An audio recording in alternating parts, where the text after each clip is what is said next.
Hey guys, hope you're all doing well. It's Friday, getting ready for the weekend. Want to do a little hobby talk this morning.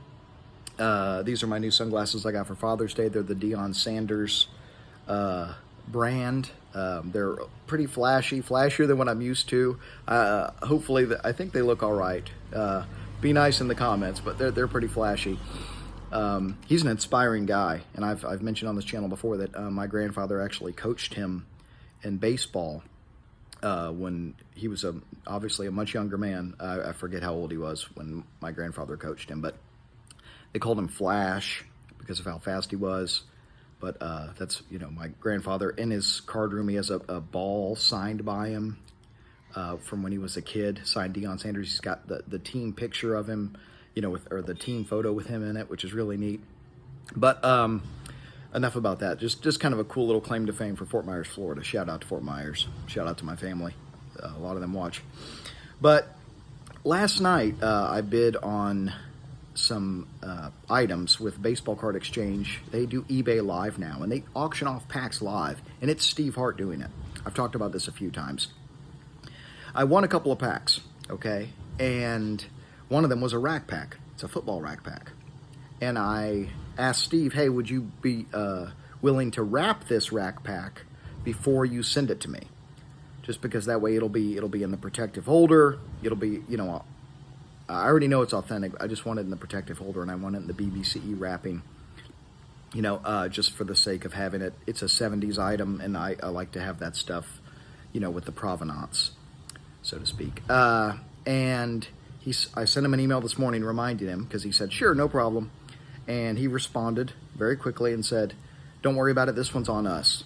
They're just going to put it in the top load and wrap it, authenticate it for free, which is normally, that's a $10 service. So little things like that are what make Baseball Card Exchange so phenomenal. And Steve Hart in particular is such a wonderful human and such a great ambassador for this hobby. So if you guys haven't bought anything from them, or I've done a lot of videos about them. I've interviewed Steve on my channel, but check out their website. They're just top-notch customer service. They really are. And he's such a good dude. And he's gotten some, stepped into some hot water in the hobby, in the last 5-6 years, because he made a few mistakes, but they are just top. They are top-notch. You cannot beat their customer service. So shout out to them. And the other thing I want to talk about today, a little bit longer video than normal, but hopefully you guys stick along for the ride, because this is kind of a scandalous thing that happened last night, and there's a lesson here. And the lesson is about the importance of doing your due diligence before you make a big purchase. Okay. So someone in the Vintage Wax and Packs group posted a bunch of pictures. This guy flew to Colorado, okay, to purchase a lot of late 50s and early 60s cello packs that were GAI graded, okay? And GAI, while a lot of their packs are clean, you can trust them. The majority of their packs you can trust. If it's in a GAI holder, it's probably legit. But they authenticated cello packs from the 50s, 60s, and some in the early 70s that are not legit. They made some pretty big mistakes with some what would be a high value pack, right, if it's authentic. This guy showed pictures of packs from 1958 going up into the 60s.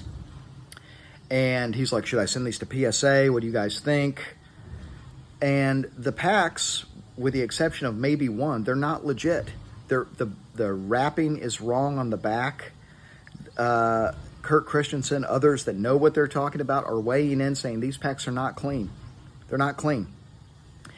And this guy flew to Colorado to do this deal without thinking, hey, maybe I should show people the pictures of the back of these packs to make sure they're legit.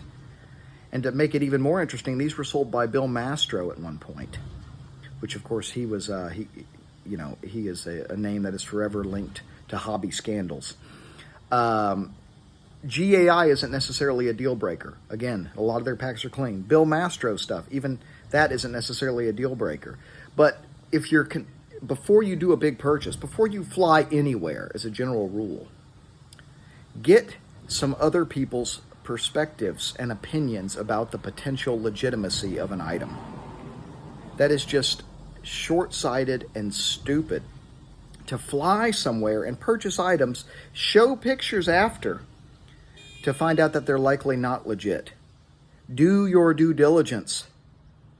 I mean, to me, that's common sense. If I'm dropping any substantive amount of money and it's a pack that I am even remotely on the fence about, people are getting pictures. Send some pictures to people. It's okay. There are resources in this hobby that you can use. It's okay. And people are generally happy to help. I get questions all the time on Facebook and Messenger about, what do you think of this pack? What do you think? I'm happy to help.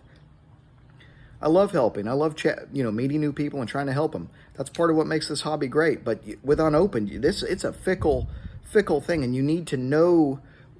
You need to make sure that the items you're getting are legit before you make a deep dive like that, before you jump in the deep end of the pool. So hopefully the guy doesn't end up listing these on eBay after the information that he has been given from Kurt Christensen and others, because if he lists them on eBay, I'm going to do a video and I'm going to expose it because the packs are not legit. So be on the lookout on eBay for 1958 Topps GAI packs, some early 60s GAI. If you see them on there, just be wary, because it very likely is that seller. So keep that in mind. But hope y'all have a great weekend. Keep collecting vintage and open baseball, everybody, and take care of each other.